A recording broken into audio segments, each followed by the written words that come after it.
Hello everyone, welcome back to WSCube tech and this is Ankur Joshi signing in. And आज की video में हम बात करने वाले हैं टाइप्स ऑफ एपीआईज के बारे में। एपीआईज के कितने टाइप्स होते हैं, क्या कैटेगराइज्ड है और किन तरीके से हर एक कैटेगरी वर्क करती है और किस तरीके से इन्हें कैटेगराइज्ड किया गया। तो इनके टाइप्स आज की वीडियो में हम देखने वाले हैं। तो ये वीडियो काफी इंपॉर्टेंट होने वाली है, तो वीडियो को एंड तक जरूर देखना। आई गारंटी आप कुछ जरूर इन्फॉर्मेटिव सीख के जाएंगे। तो देखिए, कंटिन्यू करते हैं। सबसे पहले इनके टाइप्स को डिस्कस करते हैं। तो देखिए, इनका बेसिक ओवरव्यू मैं आपको बता देता हूँ। सबसे पहले यहाँ पे आती है public, partnered, private and composite. ये चार तरह की मेन बेसिक एपीआईज की कैटेगरीज होती है। ये इन चार पार्ट में कैटेगराइज्ड है। अब हर पार्ट अपने अकॉर्डिंगली रोल प्ले करता है, यानी पब्लिक का अलग रोल है, प्राइवेट का अलग रोल है, कंपोजिट का अलग रोल है एंड पार्टनर्ड का अलग रोल है। ये चारों ही अपने अपने रोल्स के अकॉर्डिंग इम्प्लीमेंट करी जाती है। कुछ हो सकता है पब्लिक हो, कुछ प्राइवेट हो। अब कुछ हो सकता है, इससे क्या मतलब है? इनको हम देखते हैं कि पब्लिक क्या है, प्राइवेट क्या है, कंपोजिट क्या है एंड पार्टनर्ड क्या है। ये एपीआईज की कैटेगराइज्ड है क्या। तो सबसे पहले चलते हैं हम हमारी पब्लिक एपीआई पे। पब्लिक एपीआई क्या होती है? अब जैसे कि आप नाम देख पा रहे हैं पब्लिक, यहाँ पे पब्लिक हो रही है, यानी कोई भी चीज पब्लिकली अवेलेबल है, हर कोई यूज कर सकता है, राइट? तो बिल्कुल ऐसा ही होता है यहाँ पे। एक्सटर्नल जो है, एक कंपनी के एक्सटर्नल रिसोर्सेज जो है, एक्सटर्नल पर्टिकुलर पर्सन है या बिजनेसेस है, वो इसे यूज कर पाता है। अब अगर आप एक कंपनी में वर्क कर रहे हो, उसके रिसोर्सेज तो आप एक्सेस कर पाओगे, लेकिन अगर आप किसी कंपनी में वर्क नहीं कर रहे हो तो भी उसकी रिसोर्सेज यूज कर पाना, यानी इसका मतलब आप पब्लिक एपीआई यूज कर रहे हो। अब इनको पब्लिक एपीआईज या नॉर्मल ओपन एपीआईज भी कहा जाता है इन नॉर्मल टर्म्स।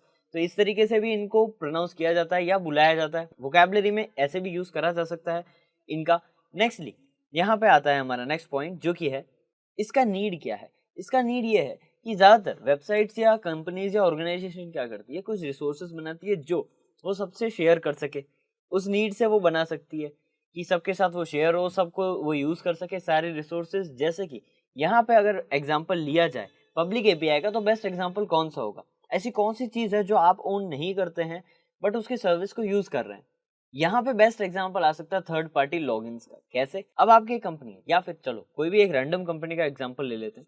उस कंपनी का ऐप जब आपने डाउनलोड करा या वेबसाइट पे विजिट कर रहे हो, तो आपको log in with Google, log in with Facebook या sign up with Google and sign up with Facebook आता है। वो साइन अप मैकेनिज्म वो उनका नहीं है।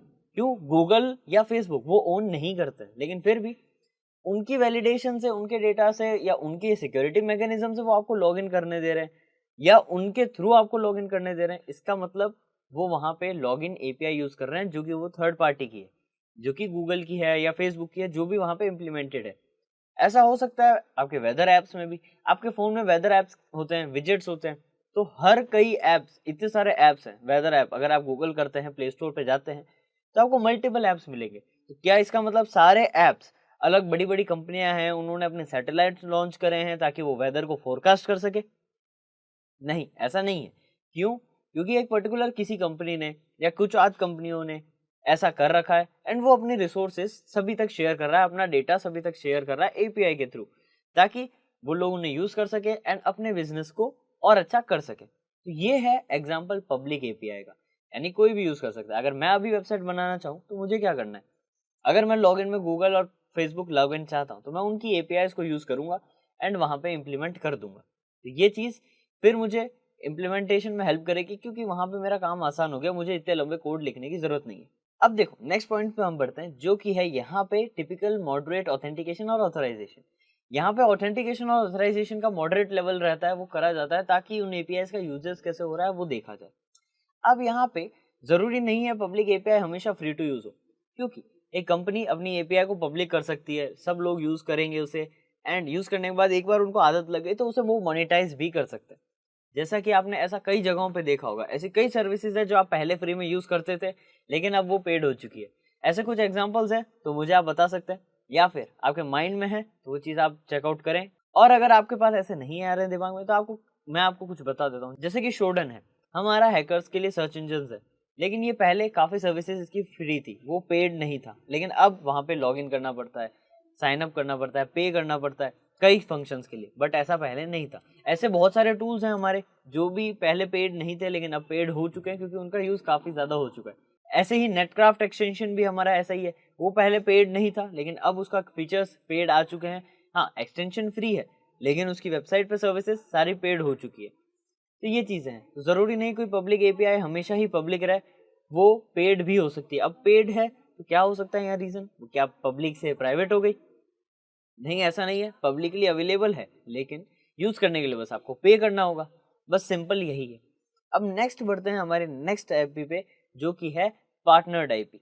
पार्टनर आईपी जिसे आप कह सकते हैं। अब पार्टनर आईपी नॉर्मल लोगों के लिए इतना इम्पैक्टेबल नहीं है, यूज नहीं कर सकते। ये पार्टनर्ड एपीआई बनी है बिजनेस टू बिजनेस कम्युनिकेशन के लिए, यानी यहाँ पे जो सेलेक्टेड ऑथराइज्ड और डेवलपर्स है जिनके पास उस टेक्नोलॉजी या उस कोड का एक्सेस होना चाहिए, उनके अलावा कुछ स्पेसिफाइड लोगों के पास ही उसका एक्सेस होना, जो कि बिजनेस टू बिजनेस के लिए हेल्पफुल है, स्ट्रेटेजीज के लिए हेल्पफुल है, वो यहाँ पे हमारी पार्टनर्ड एपीआई आती है। अब जैसा कि अगर आप देखते हैं कोई भी दो कंपनीज टाई अप करती है तो अपनी अपनी रिसोर्सेज शेयर करती है। वो शेयर कैसे करेगी? पार्टनर्ड एपीआई के थ्रू। क्योंकि अगर उनका टाई अप कभी टूटता है तो उन्हें बस एपीआई को क्लोज करना है, उनका जो डेटा जो इंपॉर्टेंट है वो उस कंपनी तक कभी नहीं जाएगा। वरना अगर वो टाई अप कंप्लीट कर रही है, टेक ओवर कर रही है, तब तो वो पार्टनर एपीआई की जरूरत नहीं है। बट ऐसे अगर टाई अप है तब तो पार्टनर एपीआई यूज होगी, क्योंकि कुछ रिसोर्सेज ये शेयर करेंगे, कुछ ये शेयर करेंगे, वो करेंगे पार्टनर एपीआई के थ्रू। अब यहाँ पे पार्टनर एपीआई में क्लियरली लाइसेंस होता है, क्लियर लीगल एक्शंस होते हैं कि क्या क्या चीजें आप उसके एपीआई में यूज कर सकते हो, सब एकदम रिटर्न होता है लाइसेंस्ड के थ्रू एंड एकदम परफेक्ट यहाँ पे लीगल एक्शंस के साथ। क्योंकि पार्टनर्ड एपीआई में क्या क्या रिसोर्सेज आप यूज कर सकते हो उसका लिमिटेड एक्सेस ही होता है, पूरा एक्सेस नहीं ले सकते। जितना आपके पास एक्सेस अलाउड है लीगली, आपको एक कंपनी ने या जो कंपनी है उसने आपको ग्रांट करा है, उससे ज्यादा आप एक्सेस नहीं ले सकते। और अगर लेते हैं तो आप पे लीगल इश्यूज होंगे, जो कि आपने ही वहां पे साइन अप करा है या साइन करा है। तो ये बिजनेस टू बिजनेस में वर्क करता है। अब यहाँ पे बिजनेस टू बिजनेस वहां पे रोल आता है, तो हमारा इतना एज अ नॉर्मल यूजर यहाँ पे इतना नीड नहीं है, क्योंकि हम इसको इतना यूज करते ही नहीं है। अब जैसा कि हमने देखा, पब्लिक एपीआई भी फ्यूचर में मोनेटाइज करी जा सकती है, ऐसे ही प्राइवेट आईपी में भी होता है, लेकिन यहाँ पे डायरेक्ट मोनेटाइजेशन नहीं होता। यानी कभी भी कोई भी कंपनी अपनी आईपीआई को, पार्टनर एपीआई को डायरेक्टली मोनेटाइज नहीं करती है। हाँ, वो हो सकता है पे पर सर्विस अप्लाई कर सके, यानी यहाँ पे जो वो सर्विस कर रहा है उसके अकॉर्डिंग पे करा जाता है, ना कि एपीआई का यूज के थ्रू। तो ये तरीके बिजनेसेस में इंप्लीमेंट होते हैं। बट हमारे लिए ये जरूरी था कि पार्टनर एपीआई बिजनेसेस में यूज हो रही है, यानी हमें कहीं पार्टनर एपीआई मिल रही है किसी बिजनेस में, तो हम यहाँ पे पता कर सकते हैं कि इंटरनली कुछ इन्फॉर्मेशन है जो काफी कॉन्फिडेंशियल है या फिर काफी यूजफुल है, वो हम एक्सेस कर पा रहे हैं। तो इसीलिए हमें पार्टनर एपीआई के बारे में जानना है। नेक्स्ट अब बढ़ते हैं हमारे नेक्स्ट टाइप पे, जो कि हमारा इंटरनल एपीआई। अब जैसा कि नाम से ही समझ रहे हैं, इंटरनल यानी एक लिमिटेड या फिर कंपनी के ऑर्गेनाइजेशन के इंटरनल लेवल के लोगों के लिए। अब इस एपीआई को प्राइवेट एपीआई भी कह सकते हैं। जैसे हमारी पब्लिक एपीआई थी जो सभी के लिए अवेलेबल थी, कंपनी के बाहर के लोगों के लिए, यहाँ पे कंपनी के अंदर या कुछ स्पेसिफाइड लोगों के लिए ही जो अवेलेबल है वो कहलाएगी हमारी इंटरनल या फिर प्राइवेट एपीआई। अब यहाँ पे प्राइवेट एपीआई के अंदर कई बार वीक सिक्योरिटी या फिर वीक ऑथेंटिकेशन होता है, और कई बार तो ऑथेंटिकेशन होता ही नहीं है। क्यों? क्योंकि इंटरनल लोग यूज कर रहे हैं, पता है कुछ 10 लोग 20 लोग या कुछ लिमिटेड लोग ही उसको एक्सेस कर रहे हैं, तो हर बार उन्हें ऑथेंटिकेशन की नीड नहीं है, ऐसा वहां पे दिखाया जाता है। तो प्राइवेट एपीआई जो है, अगर देखा जाए हमारी सिक्योरिटी टर्म्स में, तो काफी वनरेबल रहती है, क्योंकि उनके अंदर इतनी हाई सिक्योरिटी नहीं होती, सिक्योरिटी वहां पे वीक होती। अब बढ़ते हैं हमारी नेक्स्ट एपीआई पे, जो कि फाइनल कैटेगरी है, वो है कॉम्पोजिट एपीआई। कॉम्पोजिट एपीआई को हम समझते हैं क्या होते हैं कॉम्पोजिट एपीआई। अब कॉम्पोजिट नाम से ही आप समझ रहे हैं कुछ चीजों का कॉम्पोजिशन हो रहा है, यानी कुछ दो या दो से ज्यादा चीजें आपस में मिक्स हो रही है।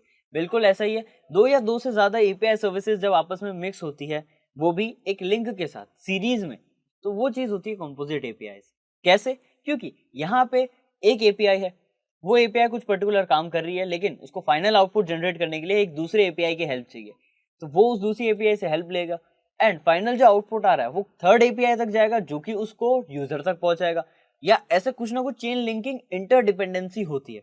तो वो जो एपीआईज होती है वो होती है कॉम्पोजिट एपीआईज, यानी एक से ज्यादा एपीआईज की नीड आना, वो भी इंटरडिपेंडेंट। जब एपीआईज इंटरडिपेंडेंट हो जाए वो कॉम्पोजिट एपीआईज होती है। अब यहाँ पे ये काफी हेल्पफुल रहती है कॉम्प्लेक्स एपीआईज के थ्रू, यानी अगर कॉम्प्लेक्स है या फिर टाइटली रिलेटेड एपीआईज है, तो वहां पे ये काफी हेल्पफुल रहती है। ऐसा क्यों?